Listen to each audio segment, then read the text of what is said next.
All right, so a little about Rotary. Rotary is a international service organization, 1.2 million members, 35,000 chapters around the country, like ours at Wellesley. Our local chapter meets the first and third week of every month at the Wellesley campus, and we invite any and all of you to attend our meetings. You can find out information about the local Rotary at the wellesley.rotary.org site.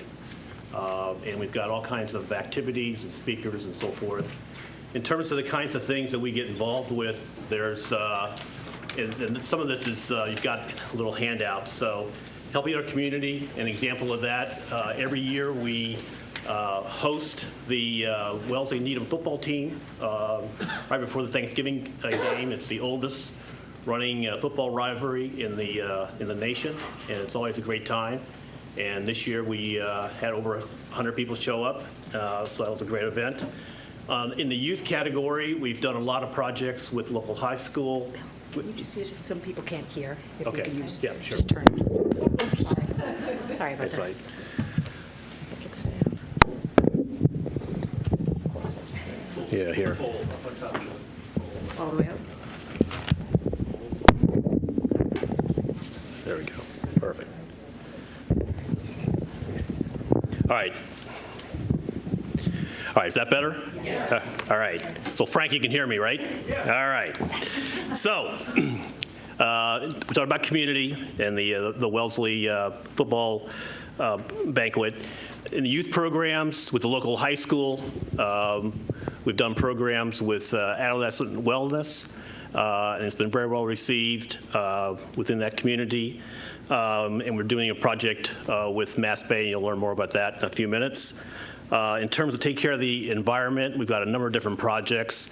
One of them is a project called Repair Cafe, where twice a year we invite people to bring in their broken appliances and furniture and what have you, and a group of us will attempt to, and in most cases, fix it. And this is the whole idea behind this is to, instead of throwing things out that are serviceable, fix them, put them back into operation, and help the environment in the process. And then there's, internationally, we've done a number of different projects. The adolescent wellness, we've done projects with different countries to introduce that program, for example. And Rotary International, of course, has a big initiative to stamp out polio, and we're very close to reaching that goal. So for tonight's presentation, the way that our local club is organized, we've got a number of what I refer to as tiger teams that get involved with different projects. And Nora Poe is involved with the project with Masbate. I'm going to invite her to come up and she can say a few words. So after the presentation, by the way, there'll be an opportunity for questions and answers, and Vince Borto's going to have a few comments about how you can help out after that. So, Nora.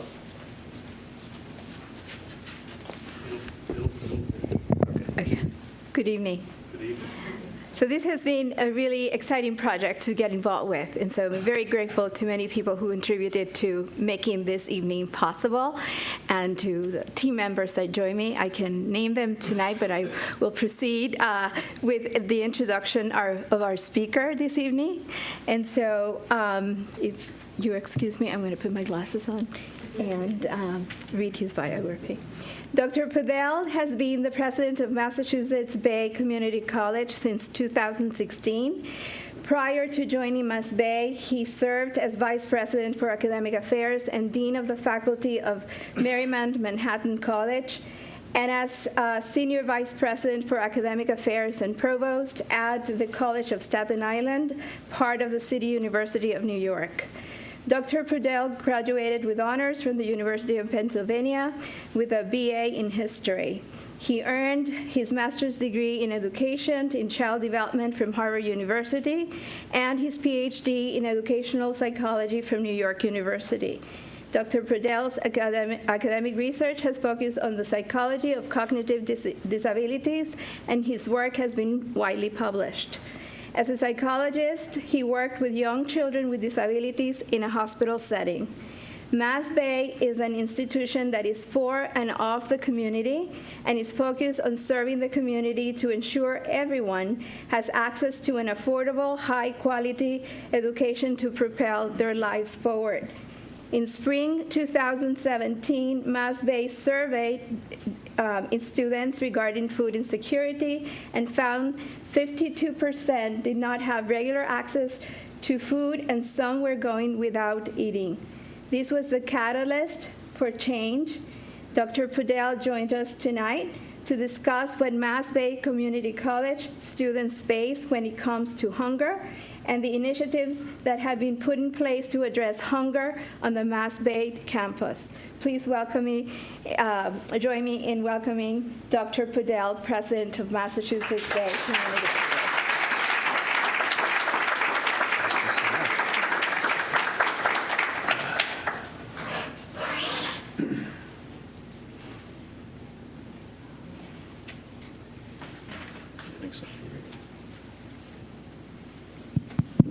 Okay.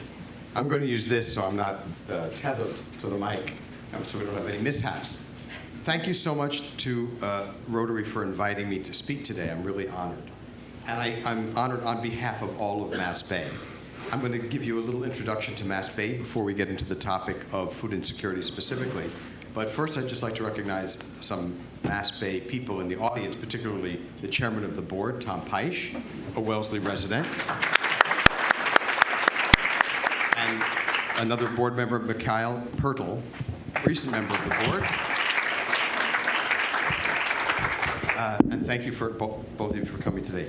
I want to give you a little bit of an introduction to Masbate so that you have a sense of what the mission of a community college is and how Masbate works. And then we can talk more specifically about the issue of food insecurity that we're here to talk about today. And there are more Masbate people I'll introduce you to in a moment. Masbate is one of the 15 community colleges in the Commonwealth. And you can see here that they're distributed pretty much regionally. So each community college serves a particular area. We're right there in the middle, as you can see. The community college system is distinct from the state university system, Framingham State, Fitchburg State, Salem State, et cetera, and the UMass system. It's distinct in that all the community colleges admit everyone. Anyone who has a high school diploma or a GED can enroll in any one of these community colleges. There's no SAT requirement. There's no high school GPA requirement. The community colleges are open to everyone. So as you might imagine, that's a different kind of mission than a more selective institution. Because the students who come to the community colleges are coming there because they have few choices and because they want to propel themselves into a new career, a new economic class, a new level of education. So they come to us with a variety of needs and a variety of hopes. It's a very heterogeneous population. So we may have a student who came directly from high school and maybe perhaps has some learning difficulties or emotional problems, or maybe they just want to stay local because it's inexpensive and they can live at home. They may be someone who went away to college and it didn't work out. They came home with their tail between their legs. You know how that happens sometimes because people party too much when they get to college, or something happens. They come back, they stay at home, and the parents say, you're going to community college. And it may not be right away, it might be some years later. But we have a fair number of students like that. We have students who are homeschooled, and while they're being homeschooled, they take college courses with us. We have students who are coming back after years and years away, who've been in the workforce and want to change their careers or move up the ladder in their career, and they're coming to us at any age. So we have a wide disparity of ages.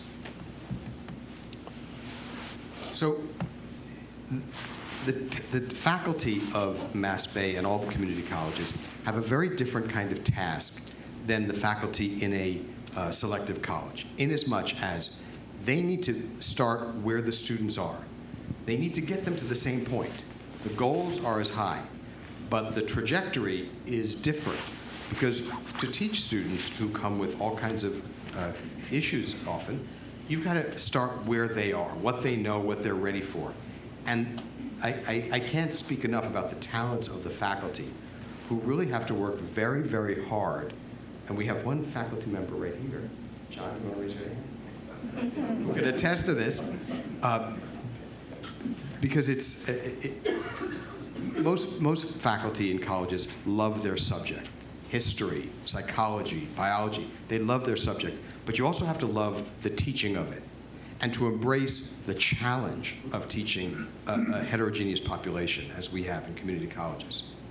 So it's not for the weak, it's not for the unimaginative, and it's not for the lazy. It's for people who want to work hard, embrace the mission, and commit to the success of our students, because that's why community colleges exist.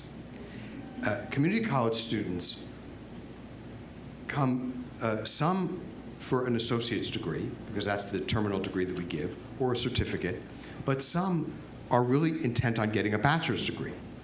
It's about 50-50. Those who want the bachelor's degree are coming to us to have an inexpensive college education for a year, 2 years, whatever, and then they transfer to a state university or a UMass college or to a private college. But they don't often wait to get the associate's degree. They don't cash in because they're not interested in it. They're not here for that. They're here just to accumulate some credits and get a start, maybe because they feel they're academically weaker and they want to get some support. What community colleges offer is a great deal of support, not just through the talents of the faculty, but through tutoring, counseling, mentoring, and there may be some mentors in the room, people who have mentored our students. Academic coaching. There's a variety of supports that our students need to succeed. But while we think about the many, we also pay attention to individual students. And I have a picture of this particular student, whose name is Danielle, because she really impressed us all. She was a student who went off to a for-profit institution, and you probably read a lot about the for-profit colleges in the paper. She accumulated a great deal of debt in doing so. She signed up because they phoned her and said, come to this college. Yeah, we'll get you the money through borrowing, and you'll have a great career. And halfway into her studies there, the college went belly up. And all she was left with was debt, and big debt, lots of debt. And she panicked. She had a small child. She was a single parent, and she needed to find her way. And I'm telling her story because she tells it, so it's not, she doesn't keep it private. She was on a television program not long ago telling her story. But what Danielle decided to do was to sign up for, at Masbate, our program in surgical technology. These are individuals who work in the operating room with doctors. They don't perform the surgery, but they're standing right by the doctor to help out. And it's an associate degree program, and she, while she was studying in this program, she was also working for us as an orientation leader, because we run orientations at the beginning of each semester. And she was stage managing all the other orientation leaders because she wasn't an 18-year-old kid, because she was an adult, mature mother. She knew how to tell people what to do. And she was a great orientation leader. And she also lobbied very hard to get relief of her debt, which she did. But not everybody in her position got debt relief from the government. She was one of the subset that did, and it was in the tens of thousands. So she would have started her career with this enormous weight of debt, and her credits did not transfer for various reasons.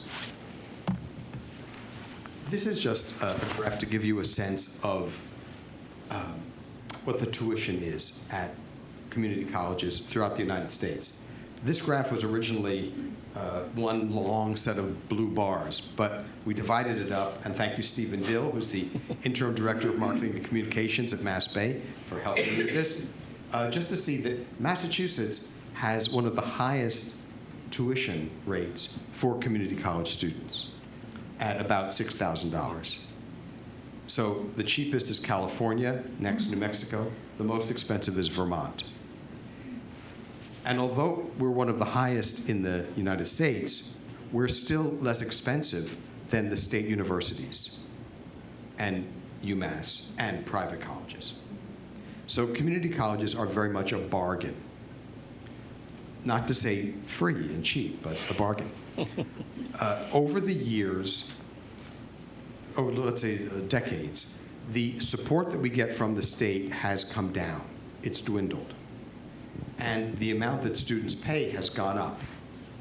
So in the greater scheme of things, we're about equally funded by the state, which is through our taxes, and by the students themselves through their tuition and fees.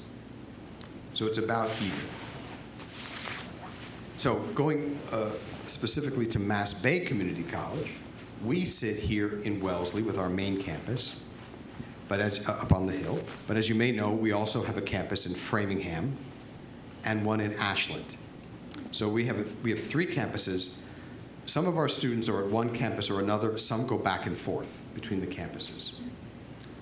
The Wellesley campus is the only campus that we own. Actually, the state owns it, but we're a state agency. The Framingham campus we rent.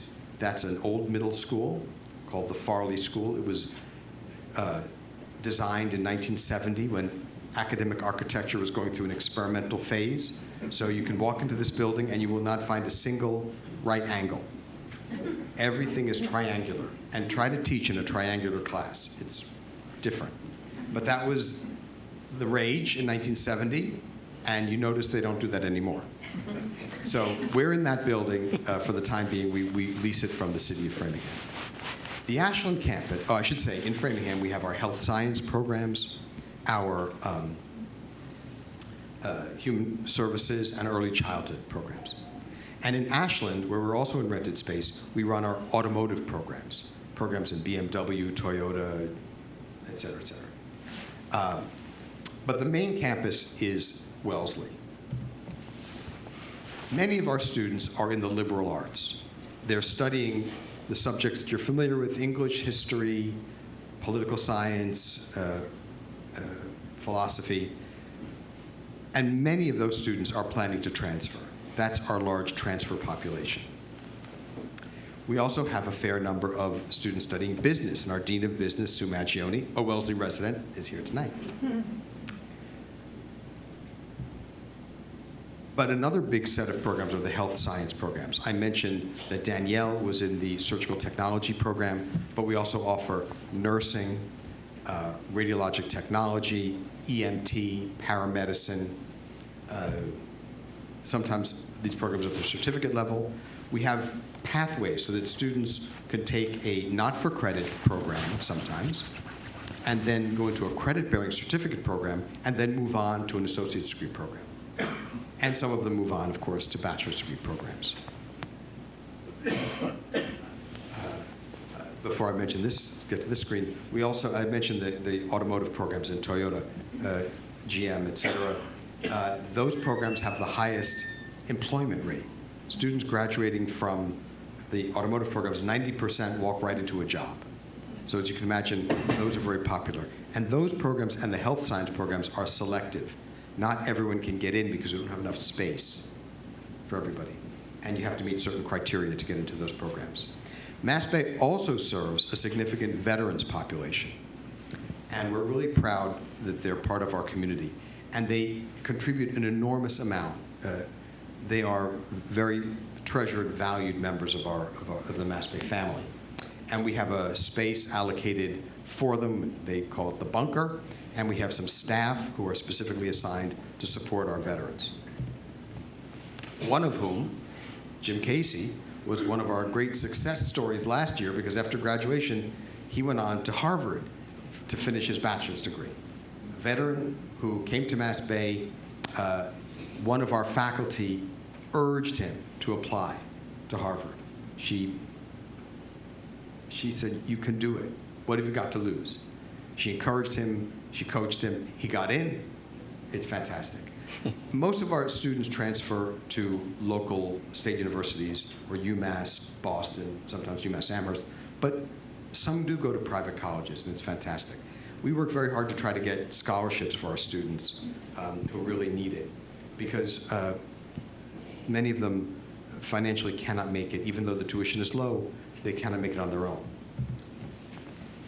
This year at graduation, we had 3 members of the same family graduate at the same ceremony, which was really, really sweet.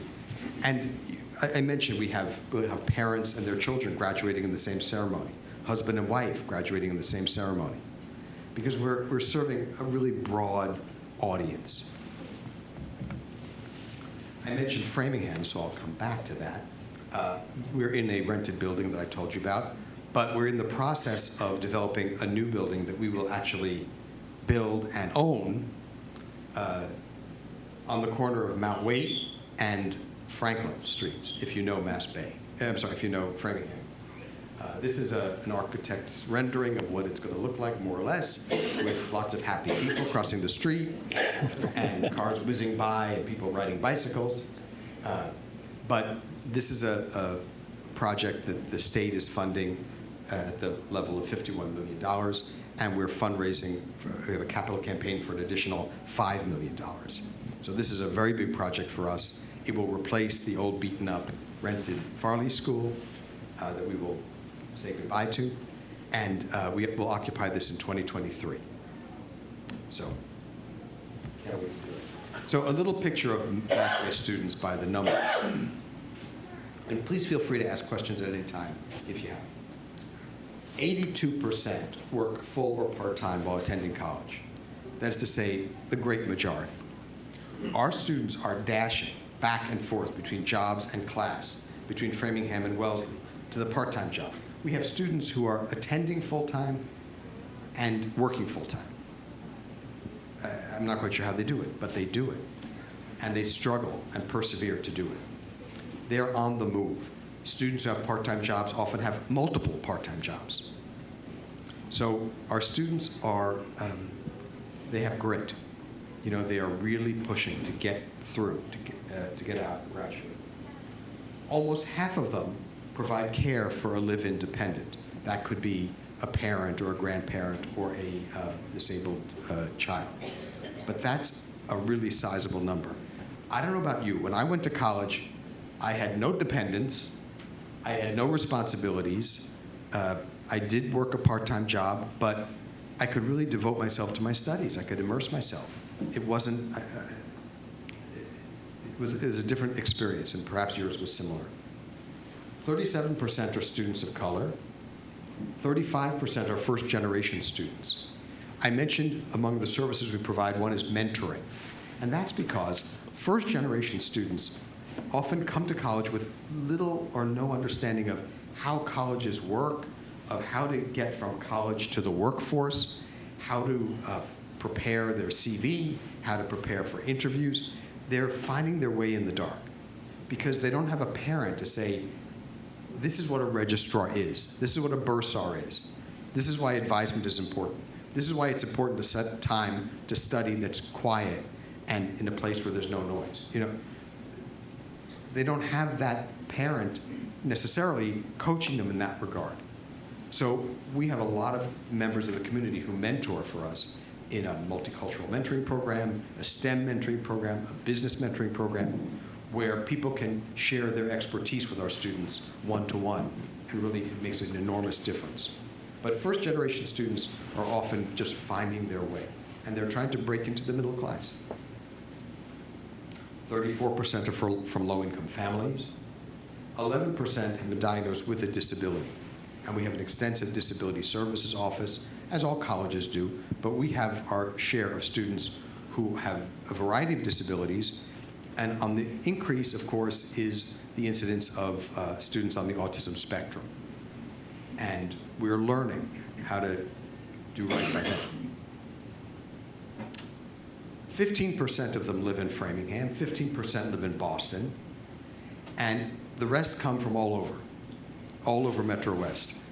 Some from beyond Metro West, because I mentioned the automotive program. That brings in students from afar. We have students from Connecticut, New Hampshire, New York State, coming to us for that program because it's sort of unique. And we have an arrangement with Framingham State University because their dorms are not full, so they allow Masbate students to live in their dorms for the same fee that a Framingham State student would pay. So it's a great arrangement for us because our out-of-town students who wish can live in their dorms. Could you just go back one? Oh, yes. Sorry, Nope. thought I spelled Framingham wrong. Okay. No. Gotta watch everything. Before we get to food insecurity, just a little bit more about Masbate to give you the whole picture.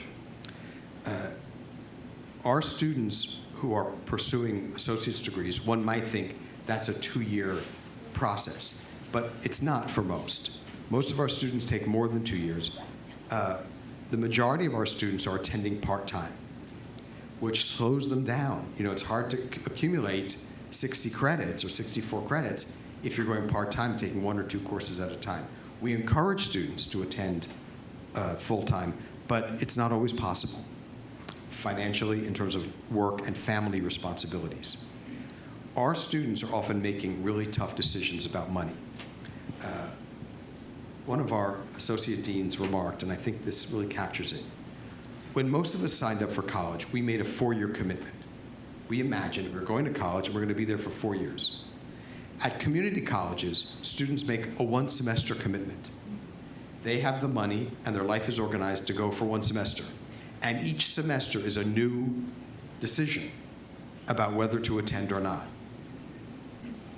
That's a different way of life because it's harder to get through in the time allotted, or the time that we imagine, when you're going at that rate. So it's a concern for us, but we also have the reality that the economy is very good, jobs are plentiful. When students get out of high school, they say, oh, quick, get a job, because we need to make money, bring money into the family, and the jobs are there. So cut back on school. So we try to impress upon them that it's better in the long run to get through school as quickly as you can, get as high a degree as you can, and that's going to improve your earnings over a lifetime, as well as many other life outcomes. But the students don't always have that choice. They may or may not have the awareness, but they often don't have the choice. And they have to attend part-time or take their time. Our students often stop out. That's the expression for coming in, going out, not going consistently through college. So,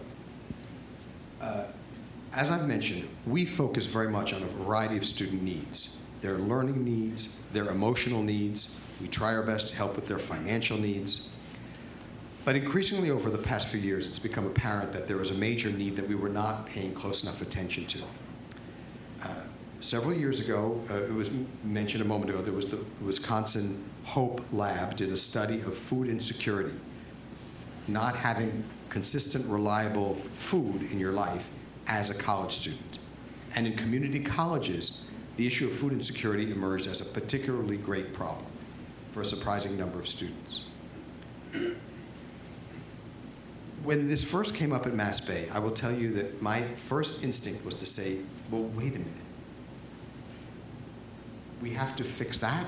We're working on learning problems. We're working on students' social emotional issues. We work on helping them financially. We're not a social service agency. We're an educational institution. That was my first instinct. But the more we talked about it, the more we realized we have to take it on. Because if we don't take it on, that means we're not really committed to our students' success, which is our mission. If you are in school and you are worried about food, you're not going to be concentrating on your studies. If you are hungry, if you have low blood sugar, if you are tired from exhaustion, you're not going to be able to succeed in your studies. It's just a fact. So we realized that it behooves us to pay attention to this matter.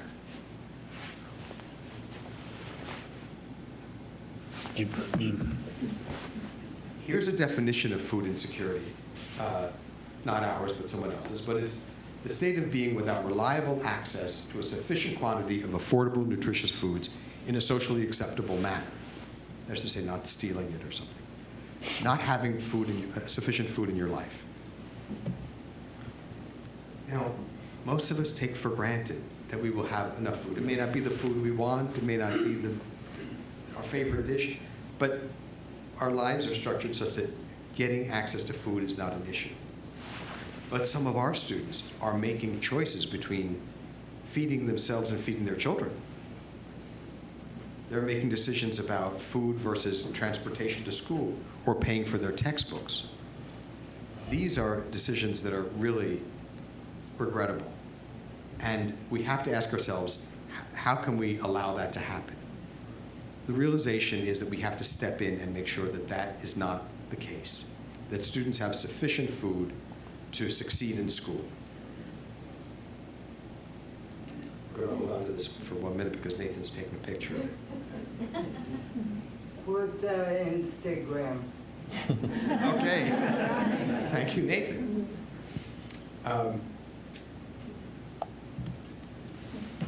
When we replicated the HOPE survey at Masbate, we found that 52% of our students reported some degree of food insecurity, either a high degree or a moderate degree, but put those together, and that was 52%, that at some point in the semester, they would experience food insecurity. Now that's more than half, slightly more than half. That was a shock to us that the number could be that high, because we really didn't grasp it right away. And the rates are a little higher among women and significantly higher among Black or African American students. So we knew we had to get into gear to start introducing interventions that would address the issue. You're ahead of me, Steve. Sorry, jumping up. A group got together of faculty, staff, students, and some volunteers from the community of Wellesley. We very much appreciate that. And sat down and formed a philosophy before we started doing anything. Let's work out what is our position, what are our beliefs about how to address food insecurity. And first we recognized this has to be a group effort, a team effort, for it to succeed, as in anything. We have to access other agencies because we cannot solve this by ourselves. And this is not new to Masbate. We work a lot with other agencies in the community. And when I say the community, I don't just mean Wellesley, but in Framingham and Natick and the whole Metro West. Because organizations do things we don't do, we can partner with them. We also realized that to address this properly, we have to destigmatize food insecurity. We don't want students to stand out because they are food insecure. You very often hear of colleges or schools or organizations having food pantries. And we have resisted the push to food pantries because to access the food pantry, you have to go into the room and everybody sees you go into the room and get stuff and carry it out. And that means that that individual is self-conscious, is aware, is seen by others. And our group didn't feel that was the appropriate way to address it. By the way, our group formed, gave itself a name. It's the Student Nutrition and Nourishment and Care Committee. Student Nourishment and Care Committee, or SNAC. Get it? You gotta have a good acronym. So the SNAC Committee formulated the philosophy and then designed various interventions, approaches that we're taking to address it.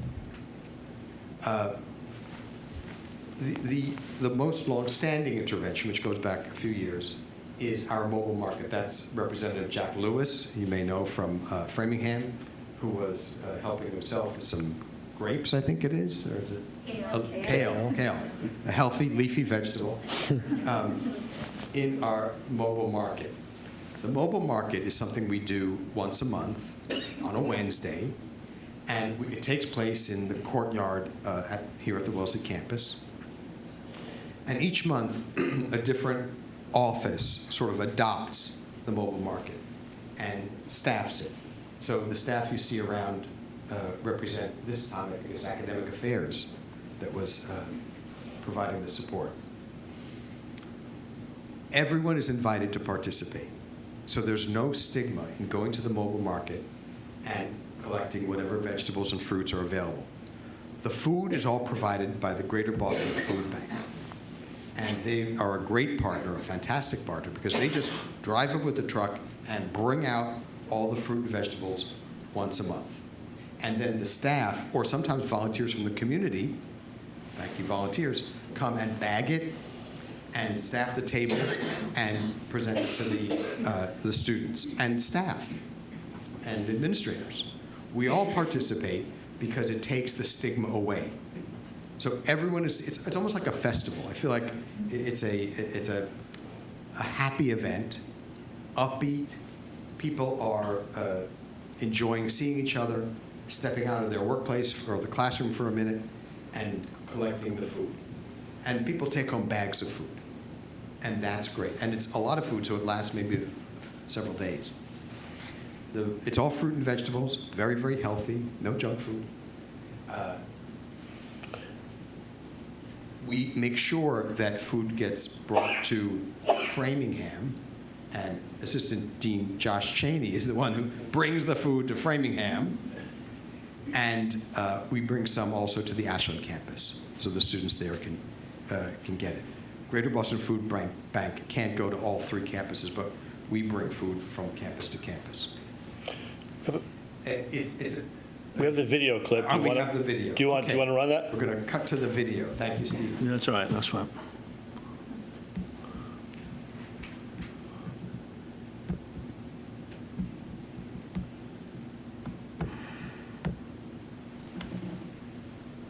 Oops.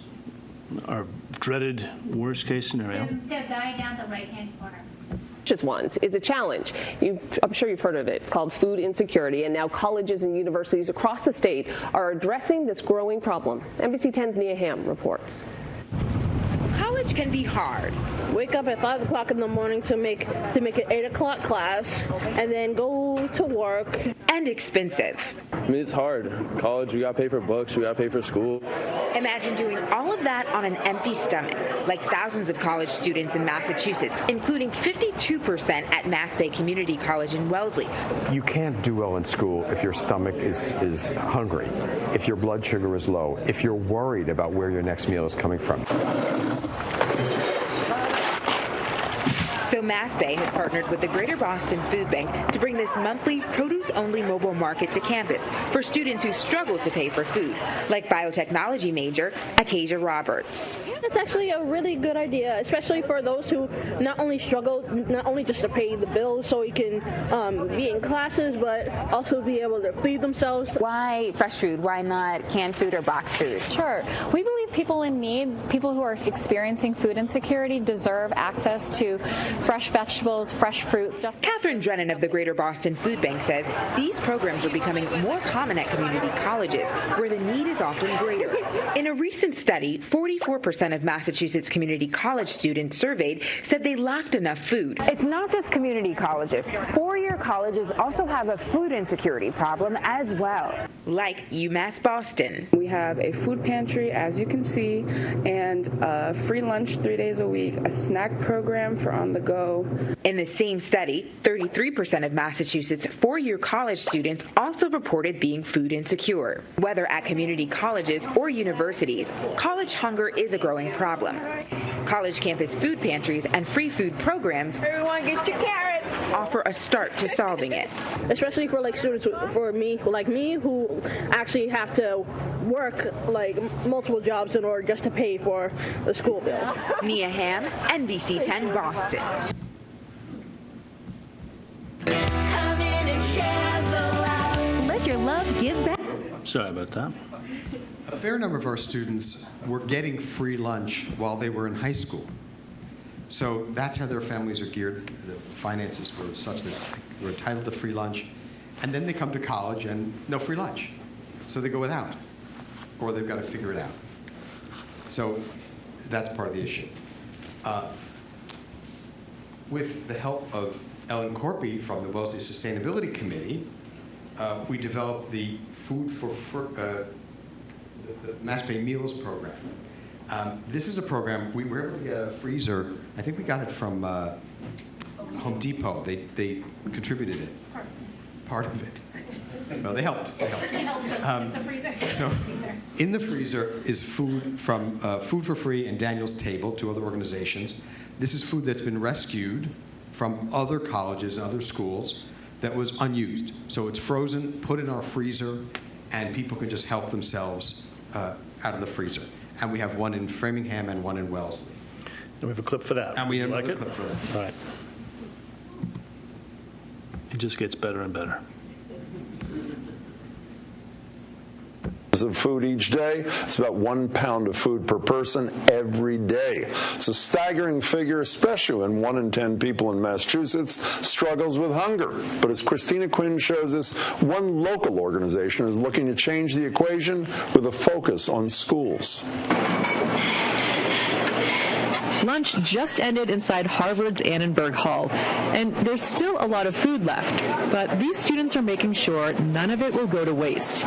Each week, they help package 1,200 pounds of leftovers into microwavable frozen meals.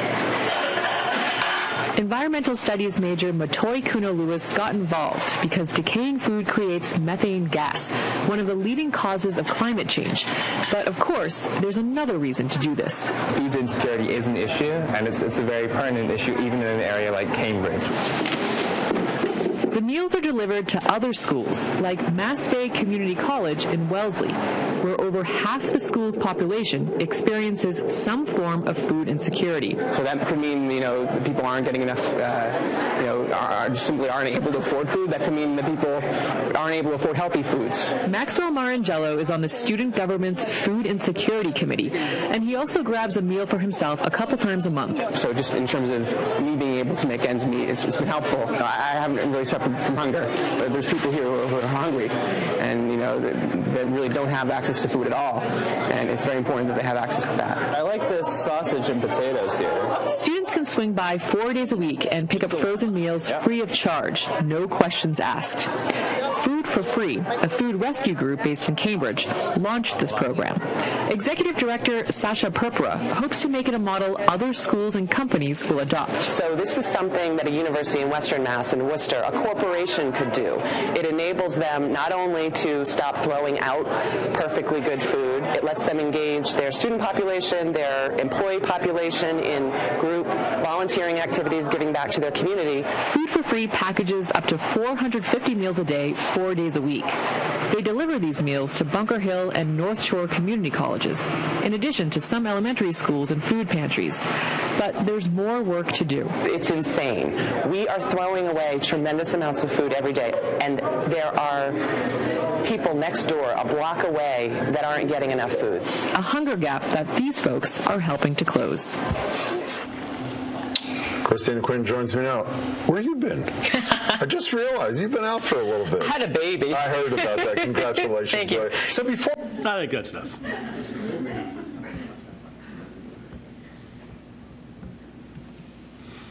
And in addition, we have snack bins all around the campus where students can just reach in and take something. We try to get healthy kind of snacks. It's not always easy. And this is sort of a grab-and-go thing, and students take advantage of it aplenty. The cost is about $1,500 a month, and it's partially funded by a grant that we got from the Foundation for Metro West, and we thank them. And these are all around the campus. We have another program that a student developed. His name was Foo, and it's called Foo's Food for Thought. It came out of an essay contest. When a group gets together to study, which we encourage, they can order a pizza on us to fuel them, as it were, and their study group. And the funding comes from the Student Government Association, the Student Hunger Assistance Fund. And that's a nice addition. And it dovetails so well with our goal to get students to study. And studying in groups is always good. More recently, we created a food scholarship program. And this one, which we piloted in the spring, and this fall it's blossomed, I mentioned we don't want students to be stigmatized by getting the food. So we have a cafeteria where students often pay either with cash or with a credit card. So with food scholarships, students can apply for funds that are on a credit card, what appears to be a credit card, and they use it to pay in the cafeteria, and nobody knows the difference. So they're eating the same food as everybody else, they're using a credit card like everybody else, or a debit card, and they're able to just be invisible as they're getting these needs met. Now, of course, this is a little bit expensive, and we had many more applicants than we could actually fund because we had $15,000 to spend, and we could only spread it among 48 students. But we had, I believe, about twice as many apply. And heartbreaking though it is to say no, we had to make some choices. I was going to read to you some of the essays, the pieces of the essays that they wrote, but it's too heartbreaking because they're making really, really awful choices about food and sacrifices, and it's really startling. But that's an area where we feel this is a good approach because they're eating right there with everybody else, and it just sort of disappears into the day-to-day activities in the cafeteria. So what can you do if you are so inclined and interested? We have great volunteers, several from the Wellesley area, and we welcome anyone else who wants to help us by volunteering. It's a great cause. And we encourage donations, and we accept donations through the foundation. We have two of our foundation staff members here who can help with our Student Hunger Assistance Fund. So before we get to questions, I'd like to turn it over to one of our fantastic volunteers, who's also a foundation board member, Becky Kennedy.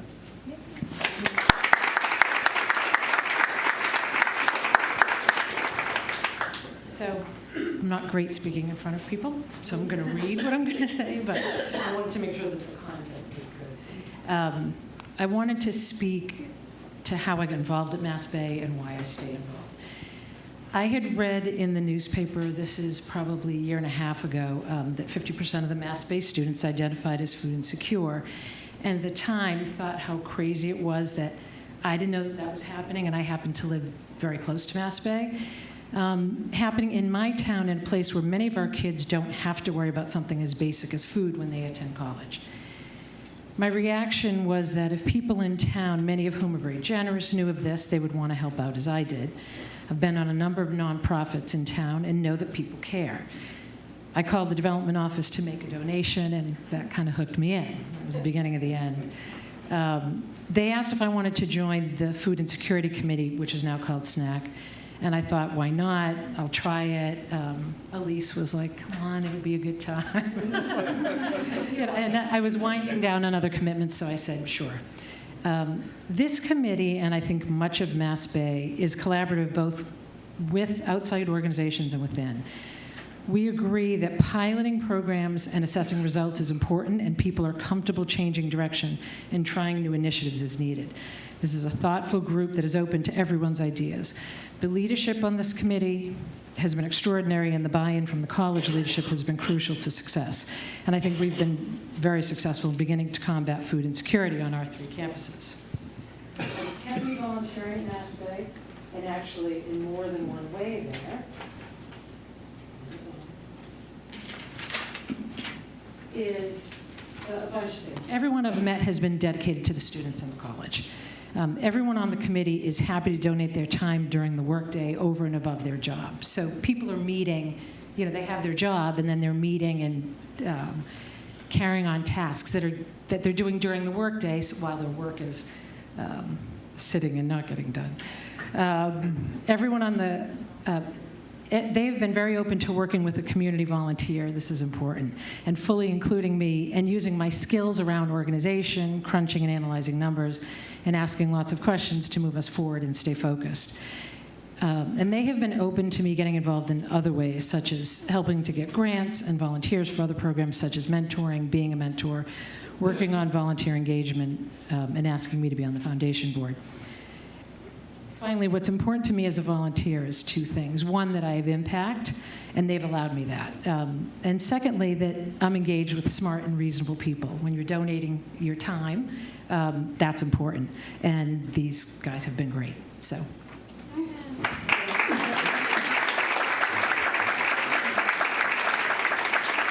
So we're thrilled to be here today to talk about food insecurity.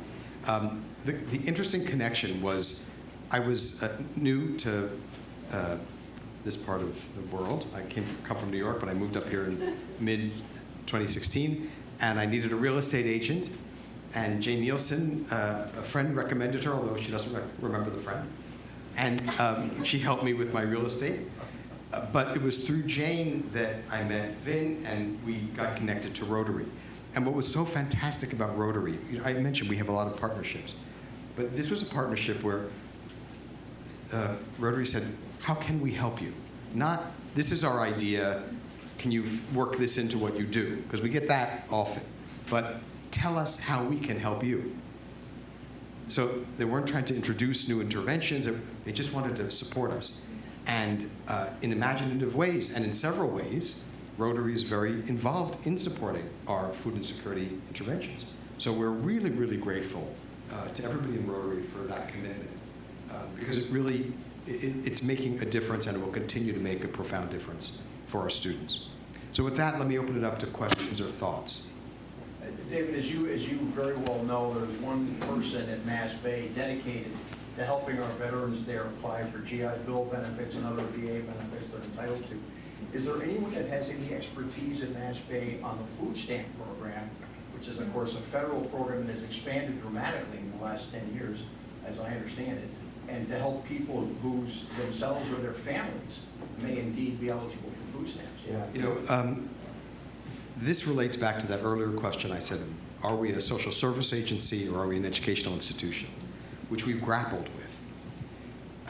We recently had a resignation of a staff member, and instead of replacing that staff member, we've decided to hire a caseworker, someone who can do this kind of thing and more, to connect our students with the social service agencies and social services that are available to them. And it's sort of a left turn for us. You know, it's not, you don't read that exactly in our mission, but it's implicit in our mission if our mission is about student success.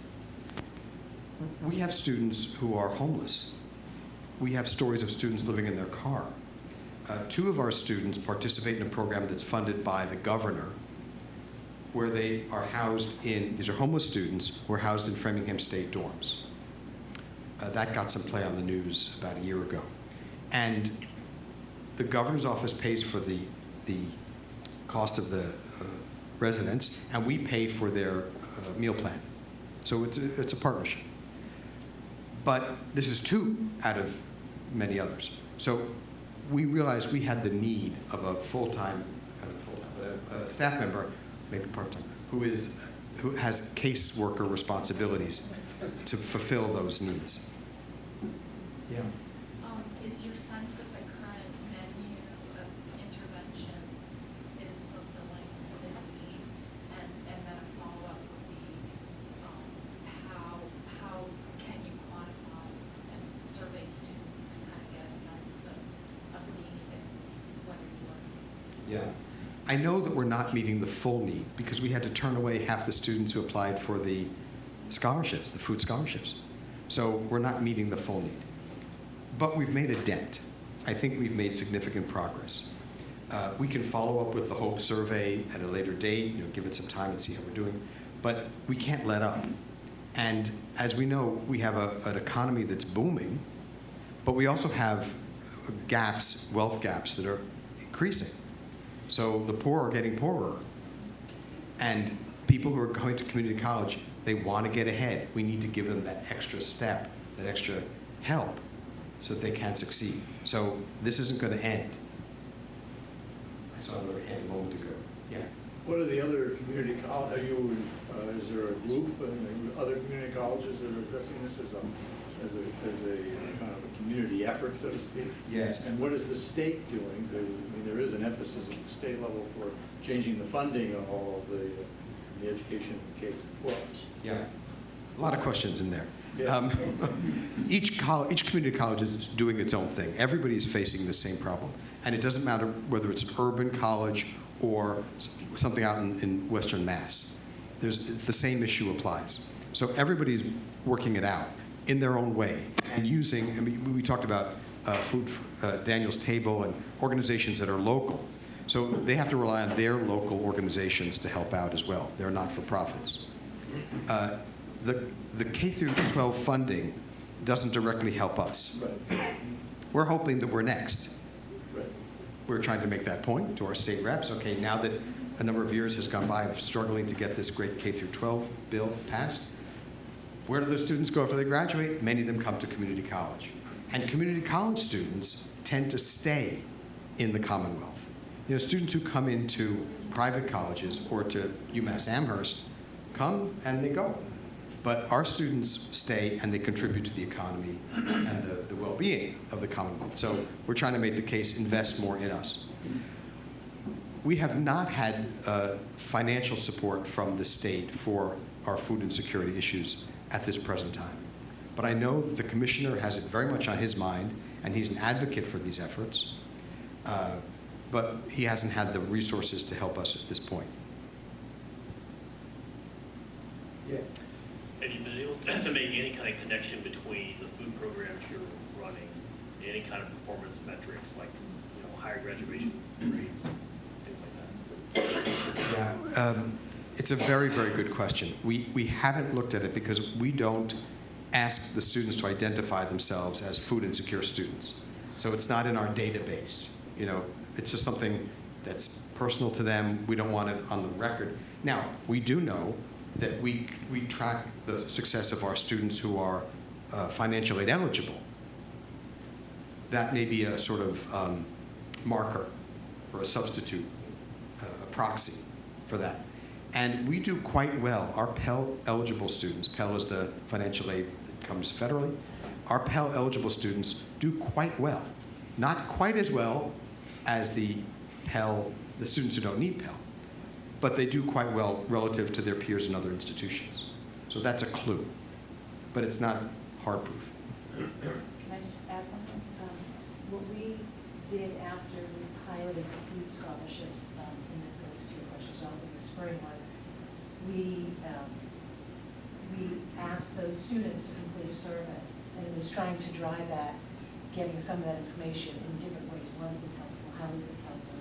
So we are trying to pull at that information, but to your point, we can't always get it because they're anonymous in some cases. But we understand the importance of pulling it. And pulling it so that we have it as well as making changes to programming as necessary. It's a national concern. We report on it here. And it's hard to imagine. Here we are in Wellesley, Massachusetts, that students could be here in this town studying and their stomachs are rumbling. But we don't serve that many Wellesley residents at Masbate, even though this is our home. I think 2% of our students come from Wellesley. But it's a concern, and it's not diminishing, it's increasing. Was there another hand? Other questions? Do you have good relations with industry or in Massachusetts as to what they need in the way of students for their workforce? And if so, do you have dialogue about this issue with them? We work very closely with industry in a lot of different areas. Our students are studying to be biotech technicians, all health sciences, the automotive. So we work very closely with the corporations that are hiring them. The food insecurity issue is not on their radar. They're worried about skilled people. In the greater Boston area, the two areas where we're going to have the greatest gap between students graduating and workforce needs are in all the health professions and computer IT professions. So we're putting a lot of time and energy into getting students into those career paths. We recently got a grant from the state to attract underrepresented students in computer and IT careers. So who are underrepresented? Students of color and women. And the grant is to try to get students to consider this pathway because there are jobs and there's going to be even more jobs. And the gap is getting wider. So we're trying to meet those industry needs. And the state is helping us in that regard, to come back to your earlier question about state support. And we're waiting any day now to hear about a grant proposal we sent to the state for computer labs to support this very program at Framingham State, Masbate, Keefe Tech, and Framingham High School. I'm expecting an email tomorrow because they're late in giving me the answer. Other questions? All right. Thank you very much. I really appreciate the invitation. And should you wish to reach me at any time, I'm deepodell@massbay.edu. Thank you so very much. Appreciate it.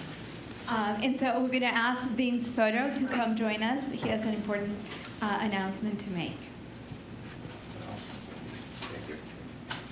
Thank you, Dr. Podell, for enlightening us at what's going on there. As you had mentioned, the way I became aware of it was Jane had been working with you, and she came back to Pinnacle one day and told us about it. And of course, I think like most people I've talked to since hearing about this, being a Wellesley resident, it's shocking. It really is shocking that we live in this wealthy community and we have this problem with hundreds, if not thousands, of kids being affected by this. So what I want to talk a little bit about today is where we go from here. And what we're doing as part of Rotary is, first of all, we had a grant approved for $5,000 that will be probably in process to Masbate for next week. We've had an anonymous donor also contribute $5,000 to this effort. So it's a start. The other things that are in process of happening is that we do have 2 bibs for the marathon that's been awarded to us, and of course, it's not going to be the Rotary people running.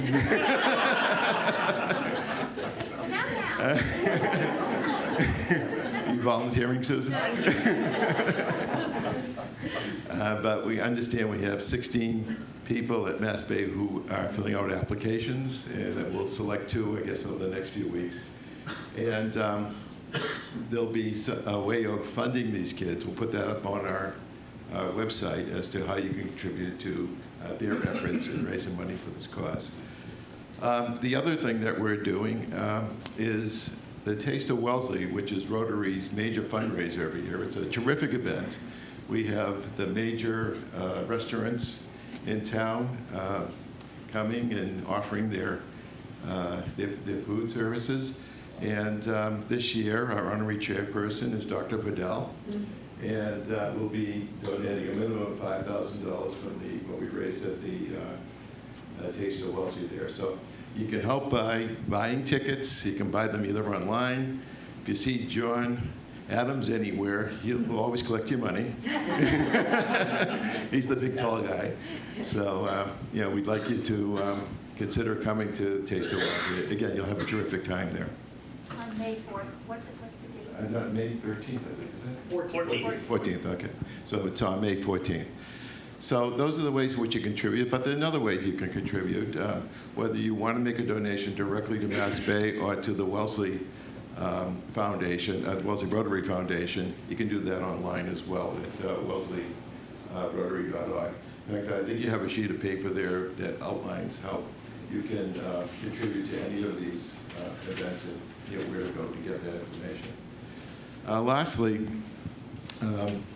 I guess I would like to talk about, we put a group together to bring this event, and it's a start. This is where we're starting with this. We want to, and I consider what we've done so far in these activities is a Band-Aid on the problem. It is a solution. We want to find a solution. And so we're asking people to join our group, and along with the Masbate people, to figure out how we find a final solution to this, because it does need a final solution.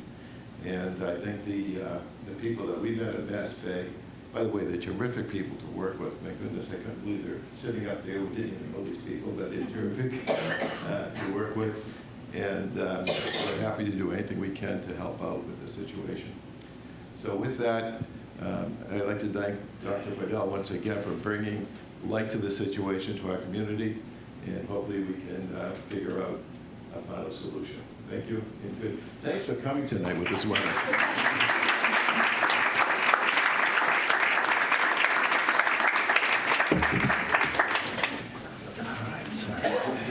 I will bring this on down. Let's take this off.